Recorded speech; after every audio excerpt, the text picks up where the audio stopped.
Back table, what we got? We have a female named Cindy. She's 28. She's 5'5". For the live stream, meet Cindy. She's 28, 5'5", 155. She CrossFits 4 times a week. She works from home, has no dietary history, has serious self-image issues, hates herself, consumes 1,200 calories a day, looks better. She wants to look better, wants to lose 15 pounds in 2 months for a vacation, which happens to be her honeymoon. Liz, your table, what we got? What are we going to do first? One simple question I need to know. Well, she's on 1,200 calories a day. What does she eat to make up those 1,200 calories? She doesn't consume bird food. No, like very simple. Clean, not clean. Like, is she like a fucking like paleo? I eat salmon and broccoli, and I think I'm so healthy. Yeah. Okay. And then is a coffee eater. Then she's not eating 1,200 calories. Ah, nailed it.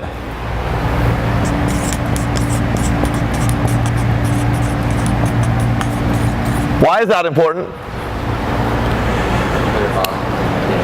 How adapted is she? Has the cement dried?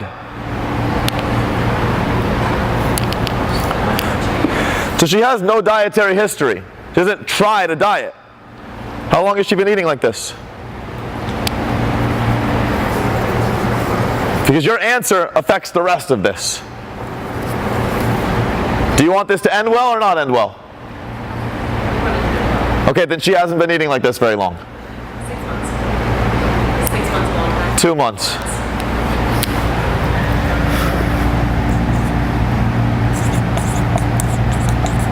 Okay.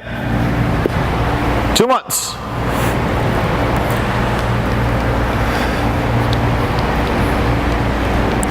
This is actually relatively simple. There's 2 things you need to do here. I'll give you a hint. One of them is conversational.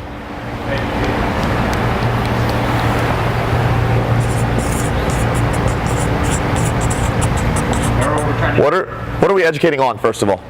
Sorry to interrupt. What are we educating on? Reverse diet. You have to do a reverse diet. I'm going to tell you you're wrong. What are we educating on? Because there's something on that board that scares the shit out of me. Goal expectations.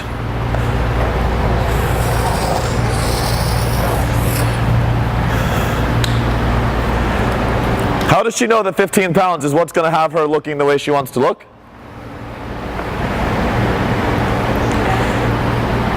Because here's the reality. When your husband looks at you on your honeymoon, he doesn't say, "Wow, hon, you look like you lost 15 pounds." He looks at you and says, "Wow, you look great." To single women in the bar, the guy doesn't come up and say, "Wow, it looks like you lost 2% body fat." He typically says, "Hey, you're really hot. Do you want to sleep with me?" Something along those lines. Closer to the second one. So what we need to establish is where this fucking number comes from. Because this can really get in the way of our process. We can have her looking better, feeling better, but if she's hung up on trying to get to that 15 pounds, she's in trouble. We're in trouble as the coach. Agree? So let's assume that education goes well. She agrees. She agrees not to get hung up on the number.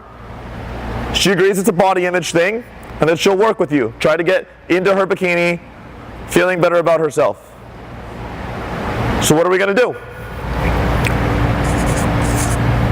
I already told you we're not going to reverse her. Even though that's where everybody's mind went to. Why are we not going to reverse her? She's not adapted.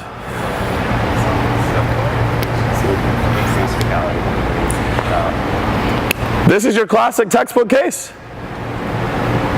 Find her daily energy expenditure, put her in a deficit. Run with it.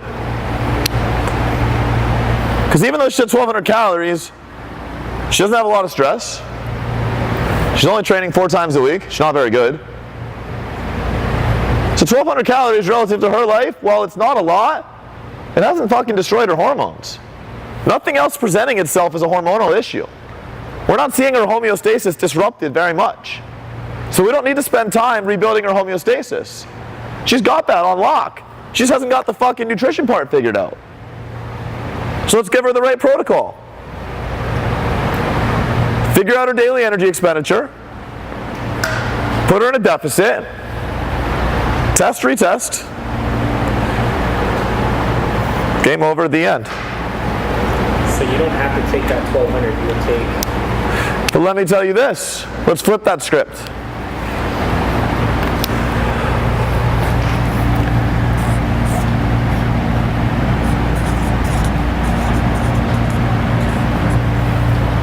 How did the prescription just change? Now we have to. It's a much safer route to reverse her from 180 days. Because while there's still no symptoms presenting that homeostasis is fucked, we can logically start to make some conclusions that it's about to be fucked. And when she wants to lose weight for her vacation and she wants to feel better about herself, the safer route is to hope that she hyper-responds inside of a reverse. Does that make sense? Now, if you would have all, inside of your exam, had Cindy come to you as your guinea pig, and you would have had this 60 days, she had been there, you had educated her, and you had started her in a reverse, would I pass you or fail you?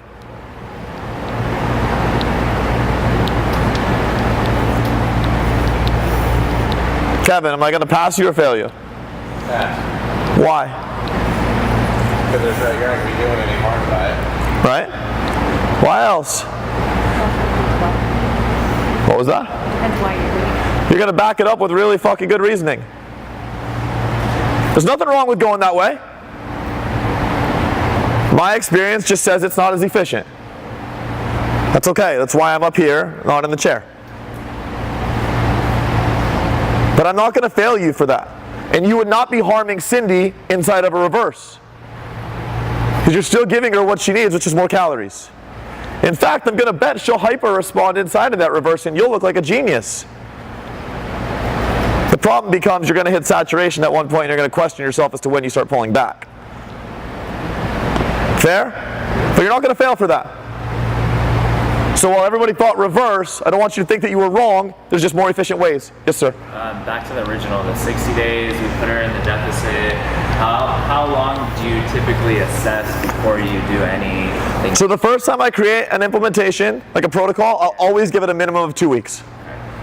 Because inside of that first week, you're going to see water fluctuation, you're going to see carb balance change, you could be giving more carbs, there's water in the cell, you could be giving less carbs, there's water exiting the cell. Chances are they're not going to be super compliant in the first 7 days because all of this is new to them. So it's not a rule, but in general, as a generality, I like to give 14 days. Not saying I've never made a change at 7 days, because I have.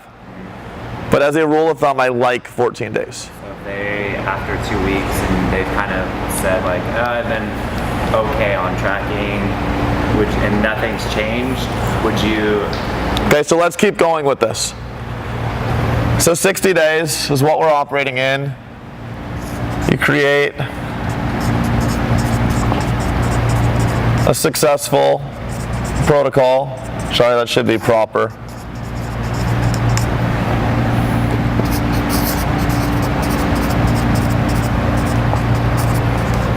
Assess it 2 weeks, and you get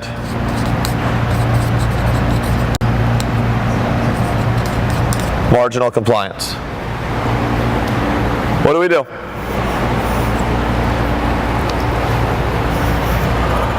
Marginal compliance, which is equated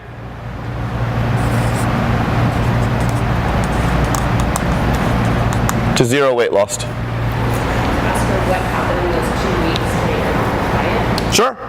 Have a discussion. Absolutely. But also say that you just set yourself back because I need to see what's going to happen in these 2 weeks. Reprimand her. So do it again. No, well, not in that way. Obviously, like you screwed this up, so try it again. Make sure she understands that her actions are something she needs to be held accountable for. Maybe break it down a little bit smaller. Say like you are compliant for a week, then we can assess whether we need to pull you back more. Break it down smaller. Try to help her take smaller steps. The whole one thing philosophy. Create compliance on smaller scales. I think that's a great idea. That's always a good idea. Get them compliant for 24 hours, then 48, then 72. Keep going.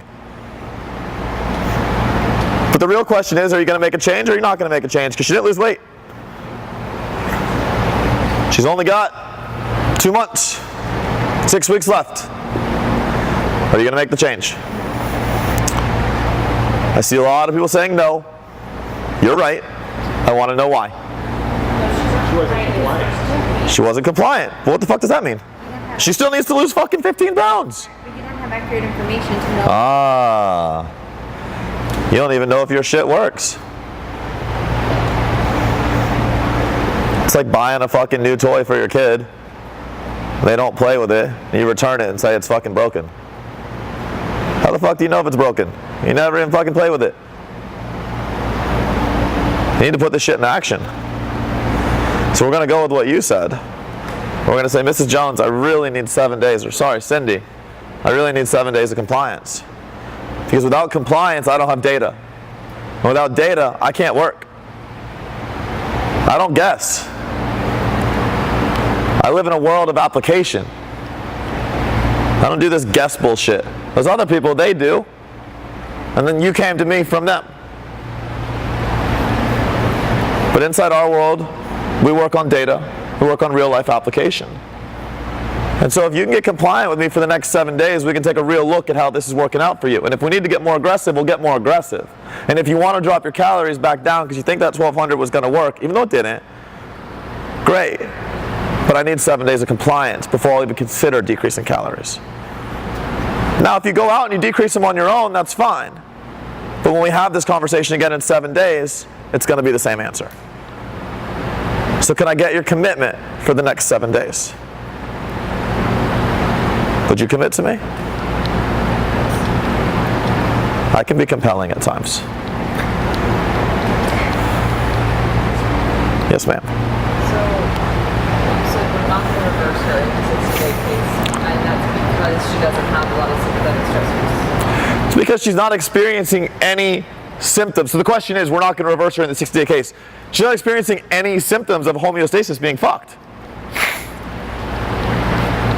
There's nothing inside of here that tells me she's fucked up. They didn't talk about sleep disturbances. They didn't talk about low sex drive. They didn't talk about GI issues. They didn't talk about poor performance or poor recovery from her CrossFit. So then decreasing her calories more would be pretty low, like Yeah. less. That's why we didn't do it. And then afterwards, after she comes back from vacation, would you reverse her? I don't need to reverse her. I'm already taking her back up to an appropriate deficit. So I don't know what's going to happen after vacation. I don't know what her goals are beyond vacation. What if she's got another vacation in 2 weeks? Those events close together, she can sustain a deficit, assuming it's reasonable. I'm not putting her in an unreasonable deficit. So this is something that would have to be outlined up front, though. Yep. And the fact that is she maintaining on 1200 right now with the CrossFit? That's what they told us. So then if she didn't do CrossFit, that means her, you know, I know you don't really care about RMR that much, but like that means it would be pretty low. And she's 5'5", 155. Like, does that have... What if she's super muscular, 5'5", 155? I guess that's irrelevant to the point I'm trying to make. It's like if her RMR is that low. How do we know it's that low? And how do we know that the current intake is just not appropriate to what she's doing? And she's not on her way to adaptation. She's just not there yet. She's eating super clean foods also. Lower calorie, higher nutrient dense foods. Not eating junk food. Because here's the thing, if you go too far below RMR, your body will fight you. So we don't know that this is now RMR. That's why I asked how long she'd been in the deficit. The short duration of her have only been at 1,200 calories tells me her body's probably fighting against the RMR. That's why the 180 days shifted it. Because at 180 days, now I can logically conclude 1,200 is RMR. At 1,200 RMR, we're metabolically adapted. At 60 days of just fighting RMR, we're not metabolically adapted. What is the duration? So she's Details. higher than she. Details. That's where it all lives. Fair? Yes, ma'am. So based on that, when you say you're putting her on a deficit, you're putting her on a deficit based on that 1,200, so you're going... Nope. You're putting... I'm putting her in a deficit. I didn't write it, but I articulated. We're going to take her daily energy expenditure, and we are going to put her into a deficit.